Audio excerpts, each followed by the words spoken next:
कौन कहे आपणकर जो क्रिश्चियन समाज रे जो ब्लड डोनेशन कर समाज को कौन बार्ता देवा चाहते? बहुत भल प्रश्नटी। आम ख्रीष्टियान भाई भौणी मैंने जीशुख्रीष्ट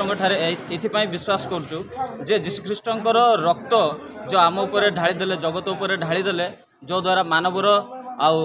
पुनर्जीवन बा स्वर्ग रे गोटे जीवन अच्छी ताहा विश्वास करुँ। से आम कौन चिंता करूँ यही ईस्टर 2025 रे आमर सेंट जोसेफ चर्च पारालाखेमुंडी जो आमर बड़ फादर अच्छा अजित कुमार एवं आमर पारिश कमिटी मेंबर डिसाइड कर जीशुख्रीष्ट रक्त देकी जदि आमको अनंत जीवन दे पारिछंती मुक्ति दे पारिछंती ताहले आमर सामान्य ये रक्त अन्यर गोटे मंगल कार्य रे आउ व्यवहृत हो एवं छोट मोट लोक मैंने जमती आमर अच्छा जे मैंने ब्लड न पाई जीवन हराउछंती से मानकु गोटे पुनर्जीवन जमती मिलबो एथि पई ए लक्ष्य रे आम माने आज रही आउ ब्लड डोनेशन कैंपटा रखिछु।